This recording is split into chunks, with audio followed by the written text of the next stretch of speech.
In a relationship, when is honesty not the best policy? How do you balance what you want versus what you need? And is there something you need to say to your spouse, but can't find the right way to say it? If so, then you're in the right place. This is the Lunch with Sandy podcast. With nearly 20 years of marriage under their belts, Terrence and Sandy Jackson discuss a range of topics, provide valuable insights on relationships, and talk about the conversations married couples need to have. So what does lunch have to do with all of this? Well, it's a metaphor for how these conversations originally started. Speaking of conversations, let's get one going. Here's your hosts, Terrence and Sandy. Welcome to another episode of the Lunch with Sandy podcast, where we delve into various topics and offer insights from the perspective of a married couple. I'm Terrence. And I'm Sandy. And today is a wildly impactful day because we're going to be serving up a dish called Infidelity. Ooh. But before we dive into that, please remember to follow the Lunch with Sandy podcast on your favorite podcasting app. And you can also follow us along on all social media at Lunch with Sandy. Sandy, How you doing today? Good. I don't know if I'm going to really like this dish, though. Well, listen, sometimes you have to try things before you know whether or not you like them. And before I get too far in today, I got to take a moment and wish a very special happy birthday to my youngest daughter, Ayla, who just turned 14 today. Ooh. She better be my daughter. I think that's pretty obvious. And yes, evident. she is definitely a mini me. But before we get into anything, I got a message for you.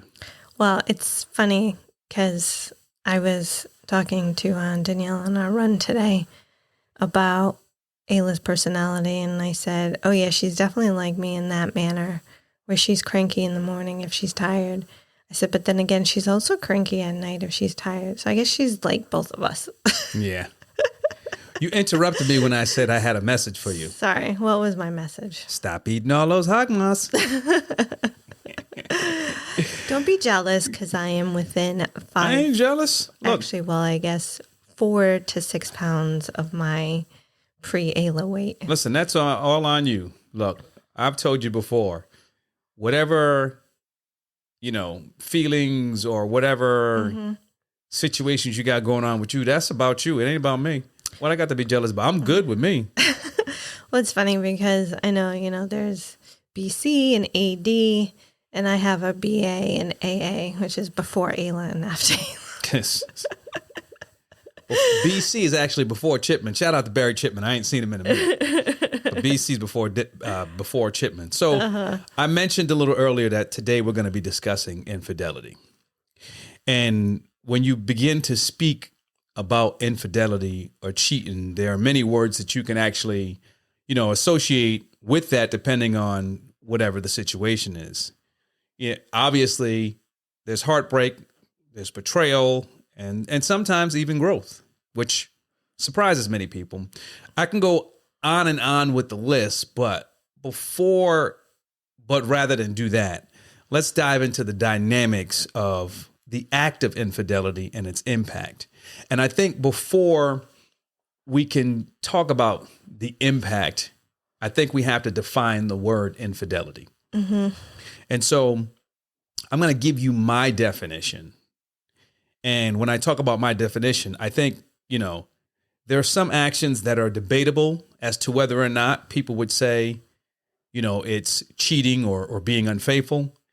But clearly there are some that the general population would definitely say, okay, well, that's out of bounds. That's cheating. So how do you define cheating or infidelity?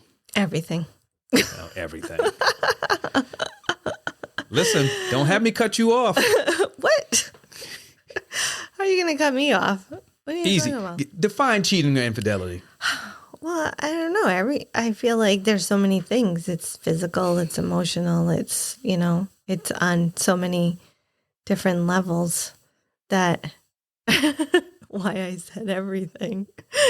So, but I feel like that's something that, I'm interested to hear and talk through. Well, like, what do you even define as physical? Is it just the sexual aspect of it? Would you consider kissing cheating? Like I'm interested. There are different types of categories when you start talking about, cheating and infidelity. And I asked you for your definition, which would be your perception, but I'm going to talk about the different. Let me get into those different types. And again, keep in mind that, everyone's different. Mm-hmm. So the definition is going to be different. I tried to get your definition, but we're gonna skip past that. We're not going to go there right now because we're already beyond that.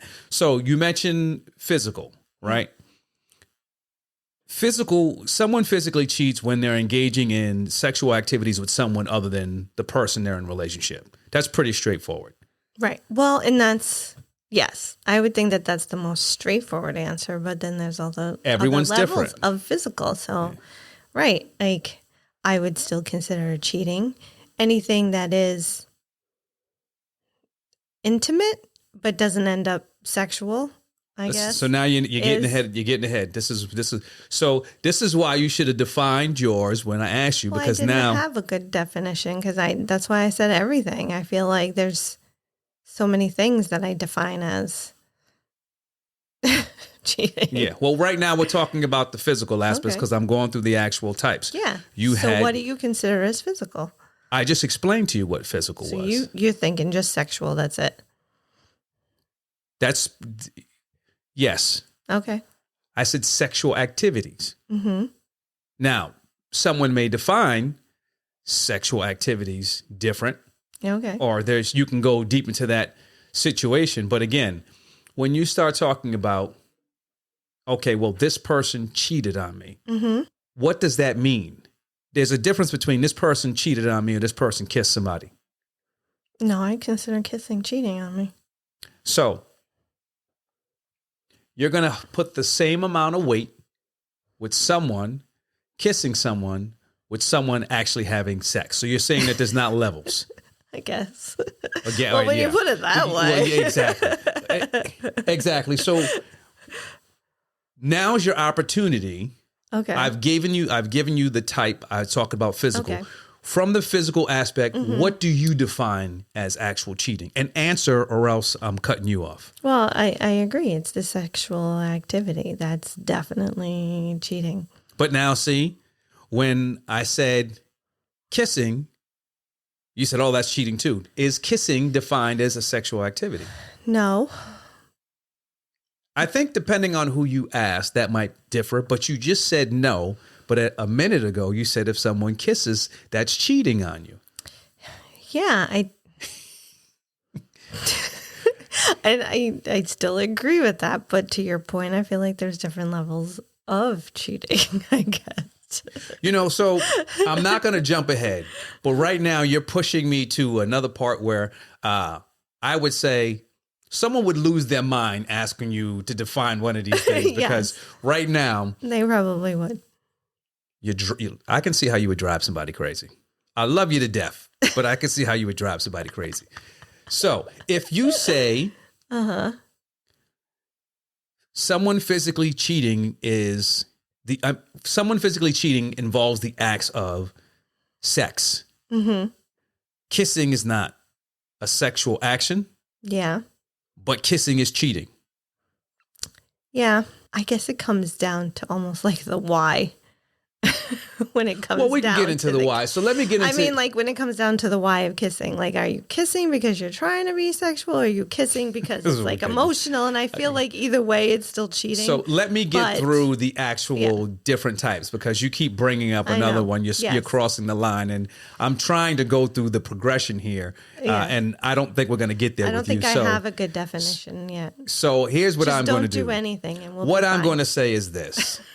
Because this is right now, you're driving me mad. You're driving me to cheat right now. What I'm going to say is this.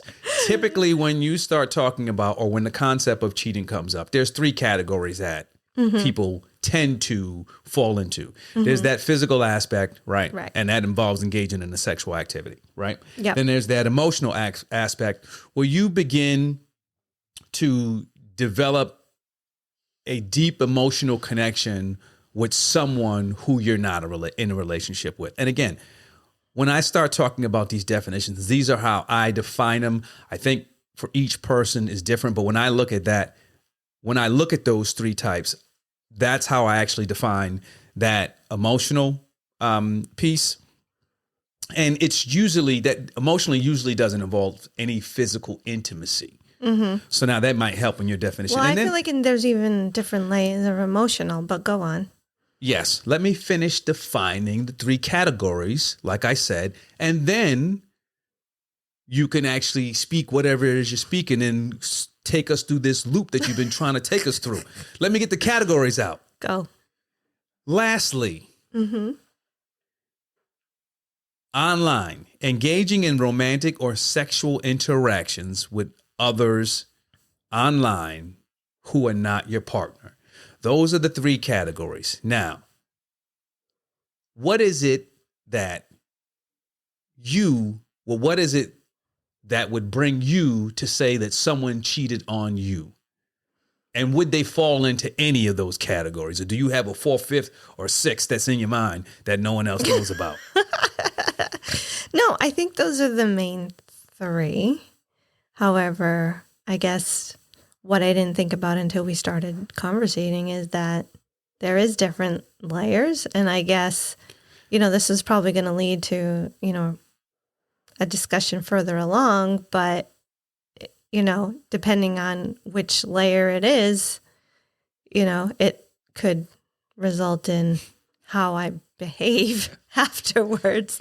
But, I still think if you kiss somebody, and I'm not talking just like the Portuguese pecks on the cheeks either, you know what I mean? Like that I would have considered cheating. Now I would have considered that maybe a more basic form versus one that I want to punch you for, but. So I said that everyone defines these things differently. Yeah. And I think that what you're doing, and it's okay.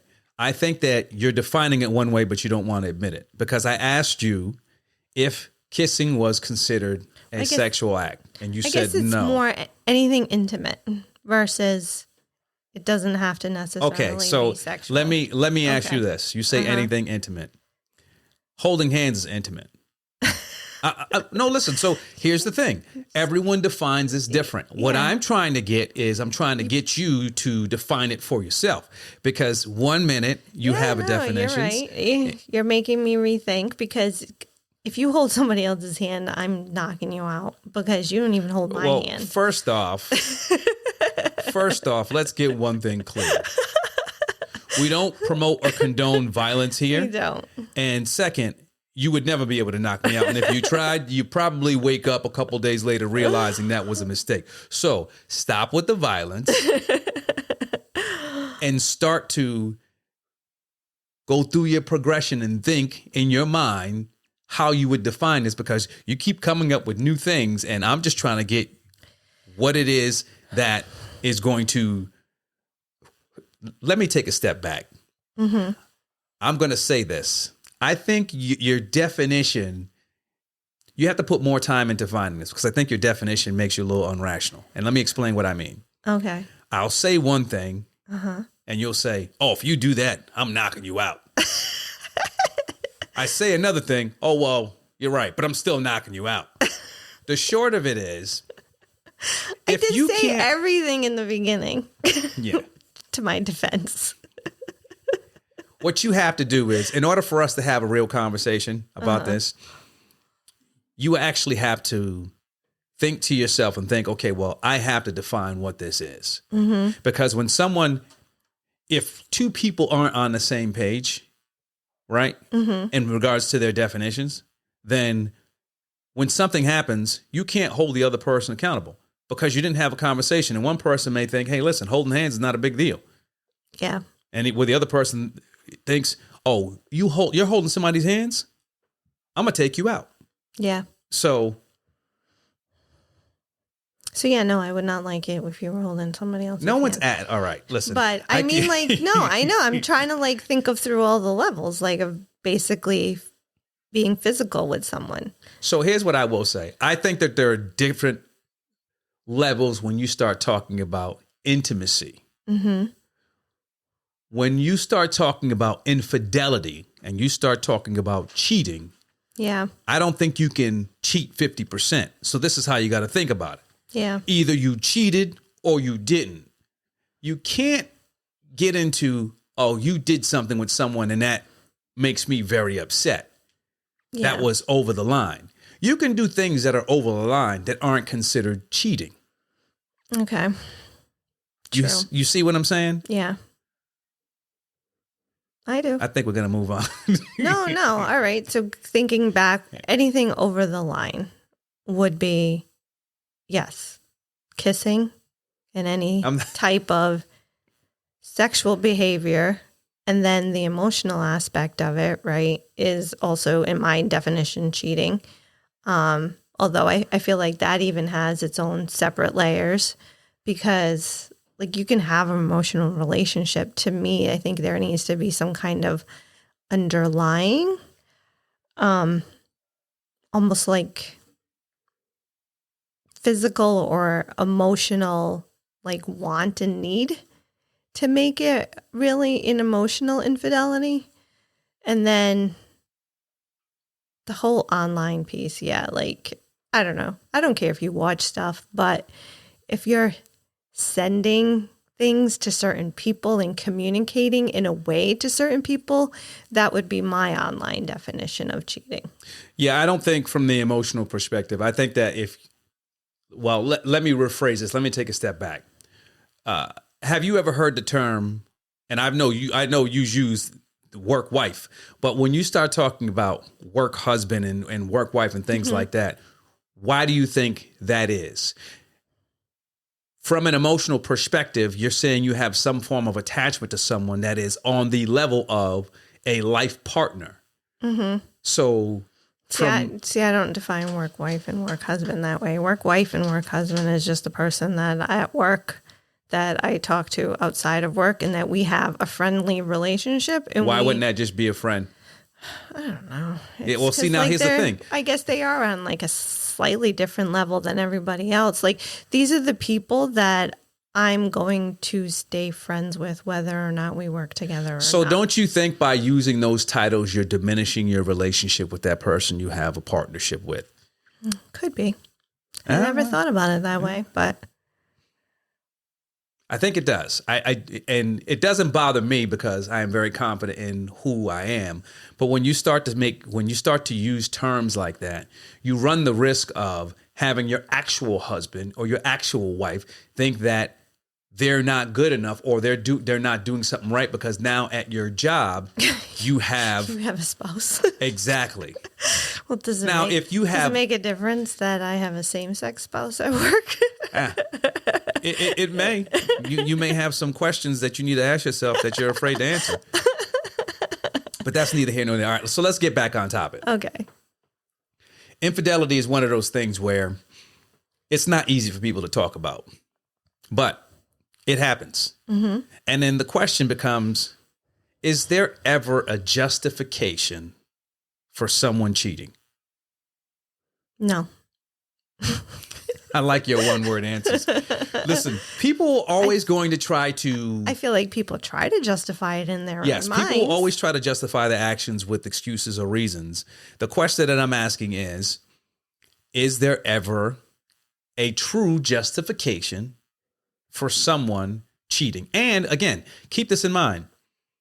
We're not the end-all, be-all when we start talking about this. Yeah. What we're talking about is, from a general perspective, we know that this happens. Is there anything that crosses your mind where you say, okay, well, I understand that? No. Okay. How about you? It's never happened to me. Well, it's never happened to me that I know of.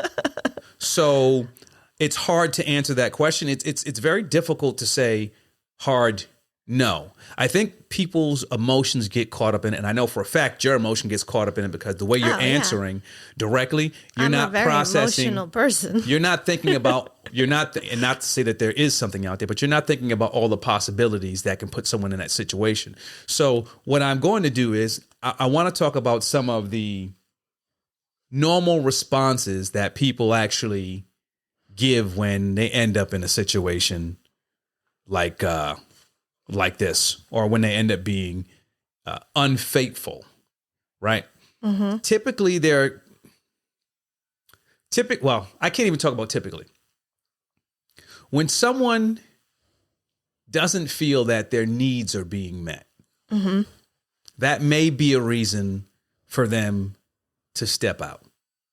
When I talk about unmet needs, they could be emotional, Yeah. they could be physical, and depending on what they are, they seek validation outside of the actual relationship. So let me ask you this. Yeah. I'm loving the quick one word. Yes, no. If you weren't doing your part from the physical or emotional perspective and you were in a relationship, do you think that would justify someone stepping out for validation from someone else? No, I still don't think it's a justifiable reason. I understand that they feel like they're justified, but I don't think it's still a justifiable reason. If you're feeling like your needs are not being met, then you need to, one, have a conversation about it, right? Let's say that conversation is had. Okay. And if it's still not happening, then what's the point of being in the relationship? That is a very good answer. I mean, a very good question, but let me ask you this. Mm-hmm. Let's say you're the one who's not meeting the needs. Let's say the conversation is had. Uh-huh. Let's say you still refuse to meet those needs. Well, then I still rather you leave me before you cheat on me. Why are you keeping that person in a relationship then? If you're not going to actually meet and listen, I don't condone cheating. What I'm trying to do is I'm trying to get you to think about this, No, right? I get you, but like, what if I can't physically meet the needs? Like, you know what I mean? Why? Why wouldn't you be able to physically meet the I needs? don't know. People have all kinds of medical issues. Like, what if it What can't about the be mental met? aspect of it? And yeah, but I mean, like, let's just go back to the physical one. So does that mean just because I can't physically meet those needs anymore, that it's okay for you to just go do what you want to do? No. And if you feel like that's what you need, then take me out of the equation. That's how I feel. Or, let's go to the store and find something that we can both, enjoy together, right?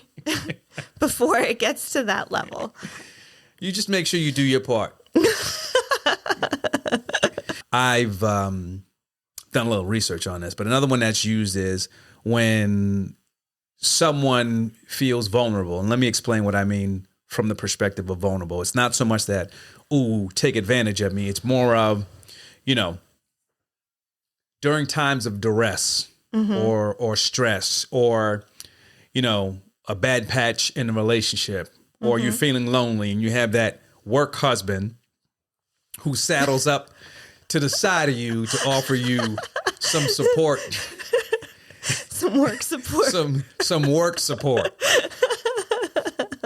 You see where those work husbands and them work wives can actually, the thing about that is the one thing that, and I don't want to go too off topic with this, the one thing that you want to keep in mind, if someone classifies himself as a work husband or a work wife, you never really know what's going on in their actual head. And I think what happens sometimes is people play these games and it's all fun and games until the situation arises and bam, Yeah. you done cheated.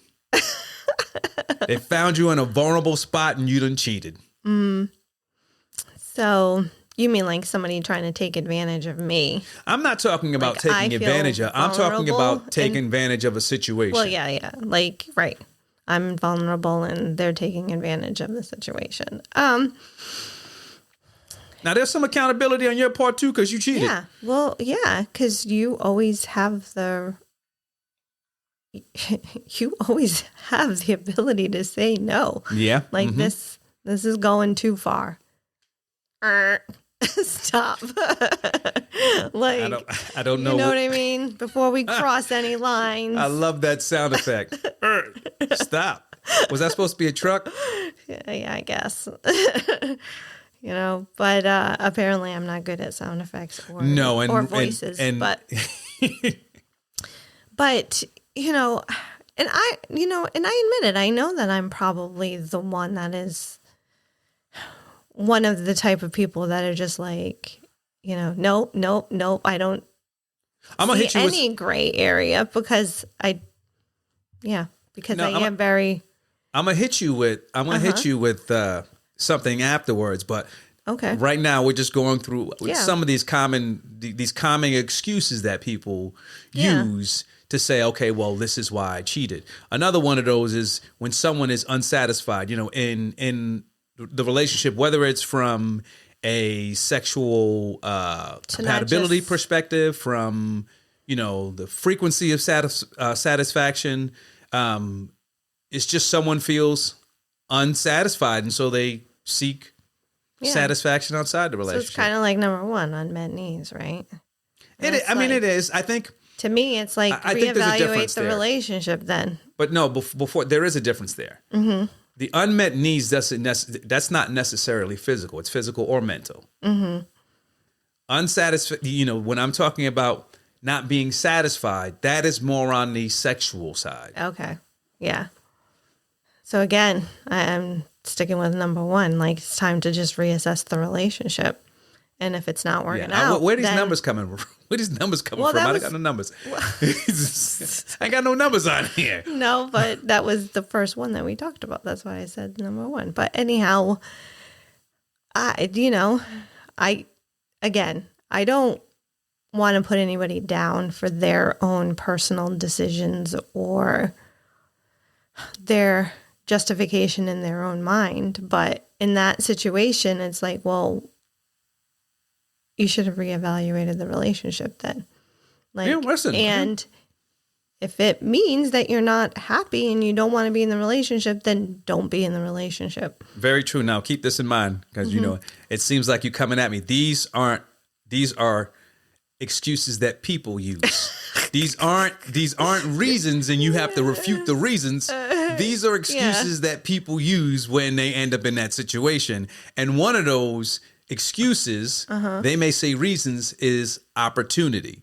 And what that simply means is they find themselves in a situation where the opportunity to cheat presents itself and they take advantage of it.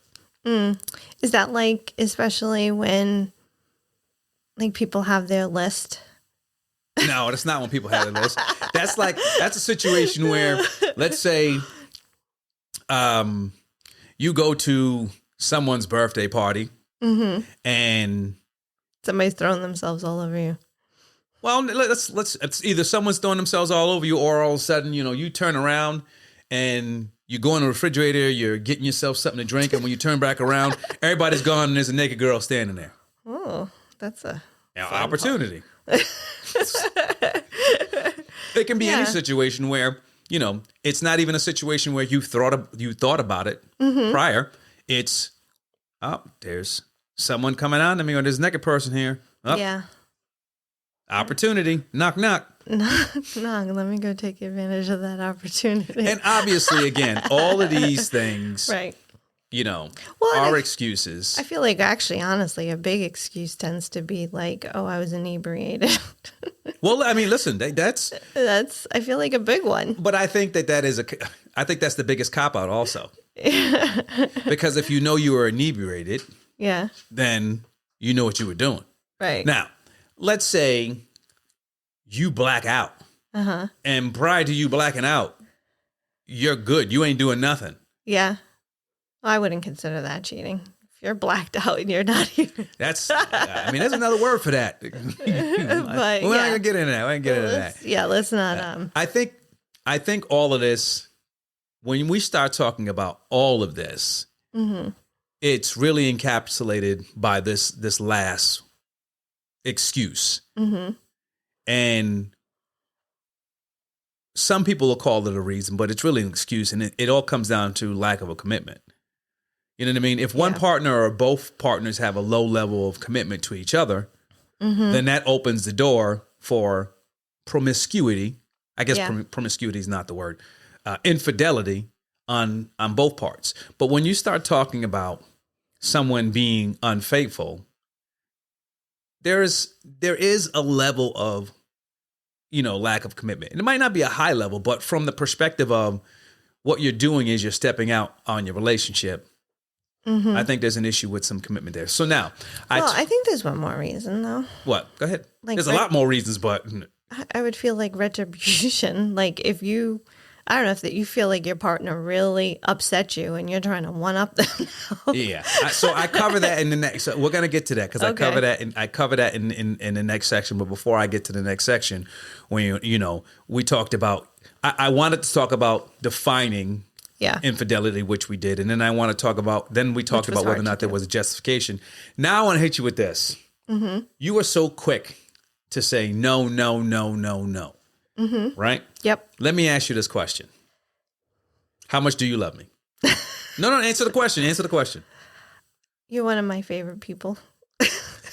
I'll take that as an answer, but that's not the actual real answer. So I love what you I'm saying is this. What I'm saying is this. Mm-hmm. If you're put in a situation where someone makes a mistake and you have to throw all the years of good out, you're doing it with no question.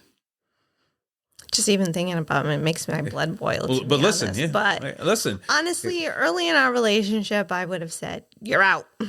Now, not that I'm trying to give you an excuse to go do anything. I don't need I no don't know how I would truly react. And we can talk about that afterwards. But here's the reason. Here's the reason why I'm saying this. What I'm saying is this. If you were to sit down and ask someone these questions, immediately they're going to be like you and say no. Where from my perspective, I have to think about, you can't just say, you just can't answer because you don't have all the information and you got to think about, okay, well, what have you built together? Yeah. Because now once you think about that, you start to think about what are you going to lose? Or what can you possibly lose? Yeah. Is it worth throwing all that stuff away? And see, I would automatically respond with, you already threw that away the moment you cheated. I mean, you can say that, but again, you can't speak for someone else. No, I know. And the question becomes, okay, well, you say I threw that all away, right? But you're doing the same thing. You didn't do the same thing, but now what you're saying is nothing else matters. You're going to say, I'm going to throw all that away. And then who do you think is going to you don't think you're going to suffer from that? Of course. I think that's just, that's honestly what the next part of the topic is, which is the fallout, right? Like, I can't say for certain what I would do. That's what I'm trying to get you to. Reaction is like, that's it. I'm done. It's over. That is my knee-jerk reaction. Yes. So I get that that's your knee-jerk reaction, but that's why we have these conversations, because that's not what I want. Right. What we're supposed to be doing is, and what we're doing here is, we're having thought-provoking conversations, and I'm dropping these pieces because what has to happen is you have to start thinking about, okay, if I say that's it, my life changes. Yeah. Right? Because now you got to think about it from the perspective that how you interact with family is going to change. Yeah, everything. Like you said, everything changes. So now let's talk about, this is why I wanted you to hear that, because now I want to talk about what impact infidelity can actually have on a relationship and those people who actually involved, because all actions have consequences, and when someone cheats, that has a huge impact. When someone cheats, the most immediately right off the bat, I say there's a loss there, and that first loss is trust. Definitely. It immediately goes out the window. Yep. And you know how I feel. Without trust, what do you actually have? Right? What are some of the other things you hit on this earlier? What are some other things that cheating can cause an impact on you? Oh, well, first, it's anger. Oh my God, I'd be so angry. It'd be like ridiculous. But that's not the one you said first. It was revenge. Revenge. It was revenge. But so let me ask you this. That wouldn't be my first reaction, the anger. And I would also put together with that, because once the anger even starts to subside, even a tiny bit, it'll also then turn into resentment. That's going to be like the initial, like immediate response, like devastation, anger, resentment. Let me ask you this. So all those emotional feelings. Let me ask you this. How long do you hold on to that for? Whew, I can hold on to anger for a long time. Well, there's a reason why I'm asking you that, right? Because you know what I say all the time. When you allow people to invoke those types of emotions in you for long periods of time, you're giving them power over you. And that's not to say that you can't feel that way. What I'm saying is when you hold on to it, I know. It's only going to eat away at you. No. Do I know that's a healthy response? Of course I know it's not healthy. Well, yeah. You said, do I know that's a healthy response? Yeah, well, I meant not healthy response. Yeah, but I know myself too. And I know that it would be what I would do. I would be, I'd just be insanely angry. So I can't even define how angry I would be. You'd be very, very angry. Let's get past those emotions for a second. And then how do I react from that anger? Well, that might be one of my reactions. You might be in jail. The retribution. But no, I mean, like, you hurt me so bad, I'm going to hurt you now. But listen, what I mean? So let me ask you that. I hear what you're saying. What does that solve? Nothing. And how do you know that's going to actually make the actual person upset? Or how do you know how that's going to make them feel? Yeah, it might not. And the thing about that is now, so right now, if that's your reaction, what makes you better than them? And I'm not saying one person's better than the other, but if you say, well, you did it first, that still doesn't make it right. No, it doesn't make you any better. Yeah. So let's. Like I said, so now I when recognize that it's when you go through your revenge cheat, do you feel guilty afterwards? I don't know. So let me ask you this. By you doing to your partner what hurt you so bad, that doesn't have an impact on you? You're acting out of hurt, trying to hurt someone. Yep. Yeah. No, of course. Like, I know where you're going, and I know it's all wrong, but that is how I'm trying to listen. So this is where I'm trying to help you grow without having to go through this, so you can actually grow. In the beginning, I said, sometimes growth comes out of this. Yeah. I would say anger is not a good quality to have. Well, yeah. Let me ask you this. You can make some bad decisions in anger. Let me ask you this. At any point, someone cheats on you. Or at any point, are you questioning whether or not you did something wrong, or are you worth it? Is it you? Well, right. I feel like that would be the very first question in my mind. Why? After you get out, like, your very first question is, where's the knife? Because I got to cut you. That's your first question. You said we don't condone violence. No, I definitely don't. But I'm looking at you right now. Yeah. And you're fortunate that this is not a video podcast yet, because right now you might have people dialing 911. Why is my anger showing? You've been kicking your leg, that nervous twitch in your leg the whole time we've been having this conversation. I told you, just even thinking about it just makes my blood boil as it is. But, I think this is a healthy conversation to have. Yeah, it's healthy as long as you stop twitching. Get your hands out of your pocket. I think that from an impact perspective, people can start questioning themselves and asking themselves, okay, well, did I do something wrong? Is there something wrong with me? And I think it's important to know that, and to know that, okay, well, your actions have consequences, and this is possibly one of those consequences, because when you start to think from that perspective, maybe when you're out there and the opportunity presents itself, or, you're unsatisfied, and, you'll think about these things, and that may prevent you from stepping out and preventing you from getting stabbed in the throat. I'm curious, though, what you think about all of it. Like, what would your immediate reaction be? Would you say it won't be off anger? The bat is so if you haven't realized by now, I'm a different breed. Yeah. The first question is why and how we got here. Yeah. And depending on how honest that answer is, right? Mm-hmm. That would determine where we would go from there. And again, let's talk about, can we recover? And we'll save that for the can we recover perspective. But before we get to that, what I want to just say is I want to hit on two things from an impact perspective that I think everyone needs to understand when they cheat. First off, we talked about loss of trust, but at the same time, when you start talking about loss of trust, there's a loss of respect.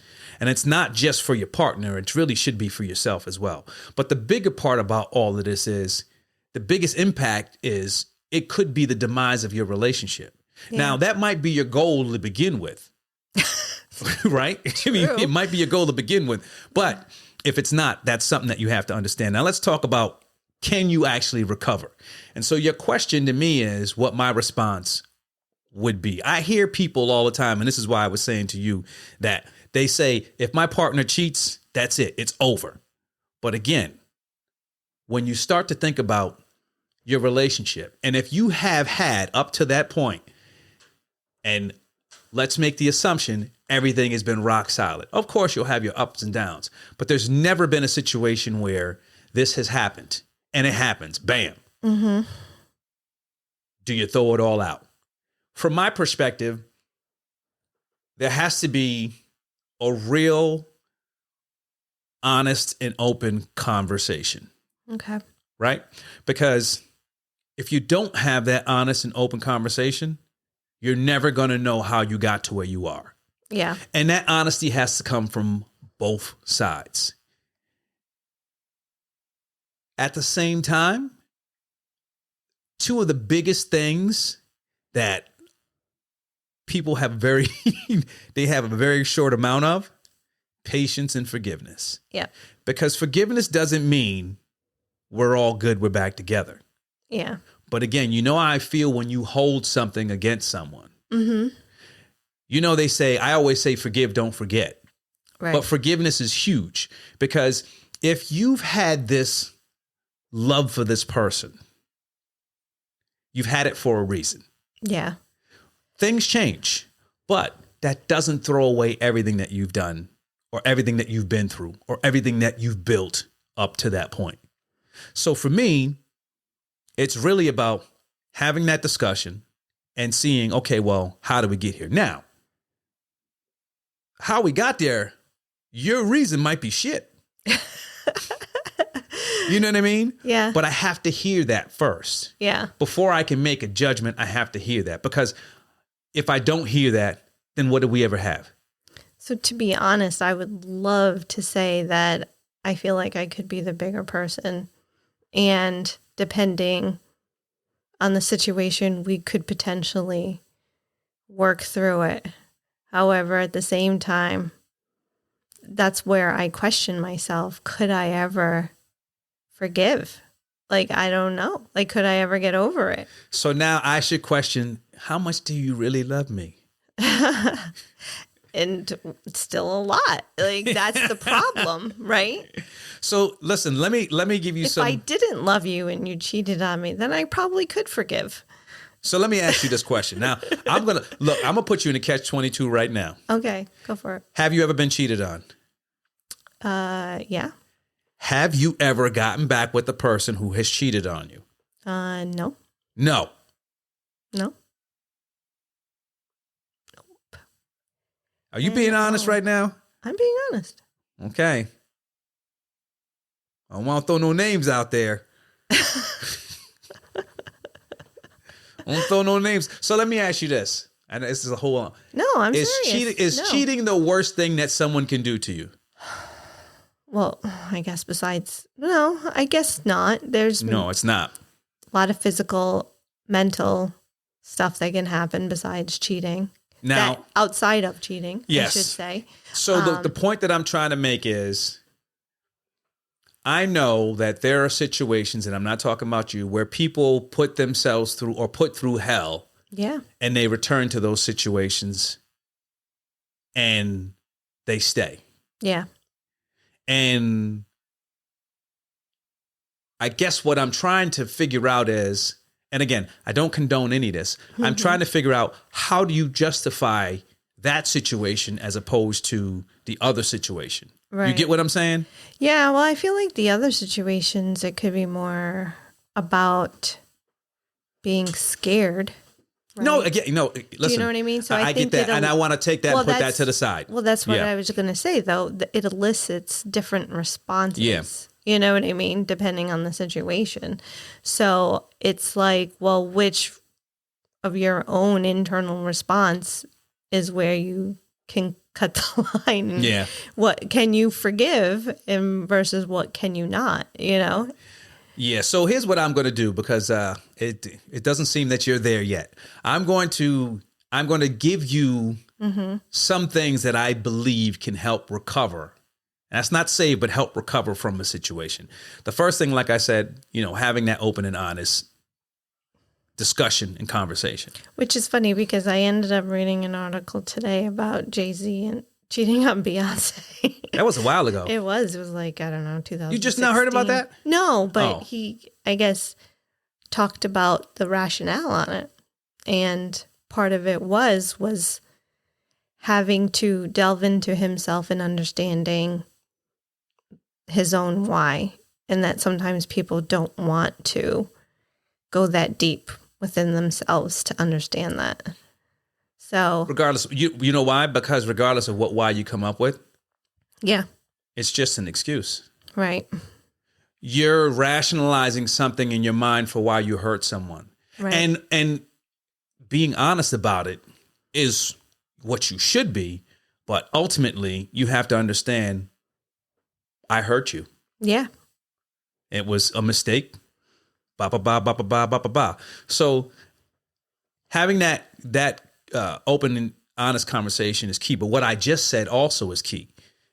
You got to take responsibility for your actions. Mm-hmm. Before anyone can start to look at a situation and say, okay, I need to forgive this person, you have to first take responsibility for your actions. You can't expect someone to forgive you if you're not willing to be accountable or to hold yourself accountable. Yeah, and I do think the person who does cheated, how they respond to that person's hurt, I think would have a big impact on whether a couple could get through it or not. Yeah. So, because if you're just like, yeah, I cheated, like, and you make no effort or try to understand that they are going to go through different stages of anger, of resentment, of like those things, and that you have to put in probably 100 times more effort than you did in the beginning of your relationship. Yeah, and I'm going to break it down for you. I'll make it simple. You got to be realistic. Yeah. It's going to be hard. Right. You have to understand that person has to go through all of those phases that you just mentioned, and they go through them on their own time frame. That's why I said patience and forgiveness. And that patience is on both sides. But the bigger part is, the person who did the deed has to understand, look, things aren't going to go back to the way they were like that. They may never go back to the way they were. Mm-hmm. But if this is something that you actually want, got to be realistic. It's going to be hard. You got to put a lot of effort in. And even with all that effort, you might not get back to actually where you were. Yeah, because I was going to say, I could even see it being cyclical, like, right? Like you get to a point in your relationship where everything is okay, but it could also now become like a trigger for that person. And it could be even something so slight that is going to trigger them and set them back. Yeah, well, that's why you got to work on rebuilding trust. Right. And that is going to take a consistent effort. And again, you got to be realistic. You might think that you're putting enough effort into it, but it's not based on what you're doing, right? You did the other deed. person might not think. And again, that's part of being realistic. Part of being realistic is understanding that all that effort might be for nothing. Yeah. But if you think that that person is worth it, you go through that, understanding that this is what you have to do. And I would say that would be the only way I could see coming out of all of it, fine, is the amount of effort that would go into it. It wouldn't be like, oh, I gave you 100%, like 200% of my effort for 2 weeks. You should have forgiven me now. Yeah. And you know what else? Like, you have to understand that everything is going to be based on. It's not your time frame. It's not yours. It's theirs. Yeah. So now, what I will say is this. It's not your time frame, but at some point you're going to have to make a decision. And let me explain what I mean. If it's been 10 years, listen, you're going to have to make a decision. Yeah. Like, is it worth progressing and trying to rebuild this? Or, like, to your point, is it the demise of the relationship? Yeah. There's two things that I want to say about recovery before we wrap up. First, you now have to make sure that you set clear boundaries and expectations. Mm-hmm. Because maybe it was because you didn't have those boundaries to begin with. Yeah. But now, after going through a situation, got to set them and be clear and hold people to them. Right. If you don't want a repeat of what happened, lay it out. No. This is how it's going to be. This is what it needs to be. True. And then you can only do this if both parties are willing. You have to work on rebuilding that emotional connection. You got to work on restoring that bond and that intimacy. Because if you can't do that, then you really don't have a shot of getting close to where you were. Well, yep. And I think the important part about that one is being open, honest, and, like you said, realistic, even on the how did we get here? What happened? You know? Yeah.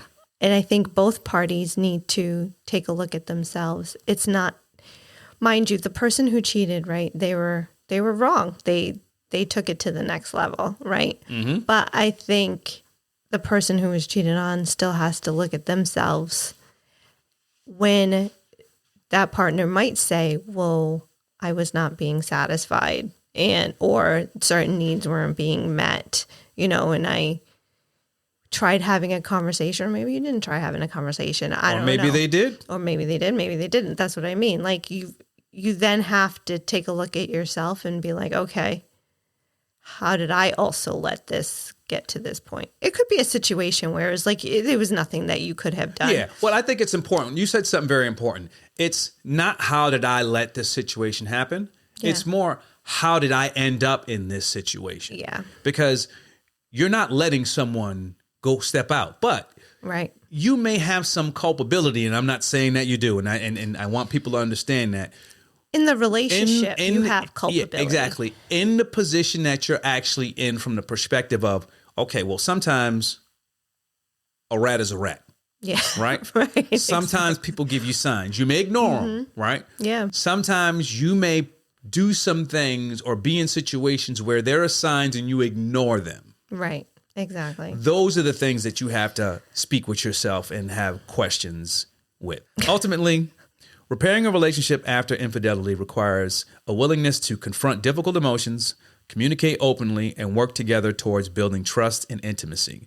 While the process may be challenging, it is possible for couples to emerge stronger and more resilient if both parties are committed to the journey of healing and growth. Thank you for joining us on the Lunch with Sandy podcast.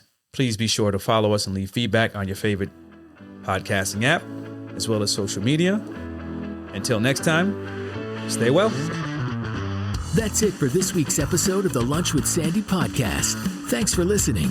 We'd love to hear your feedback and comments on Instagram, TikTok, and Twitter at Lunch with Sandy. And be sure to follow us on your favorite podcast app. If you enjoyed the show, don't forget to rate and review us. Thanks again for listening to the Lunch with Sandy podcast.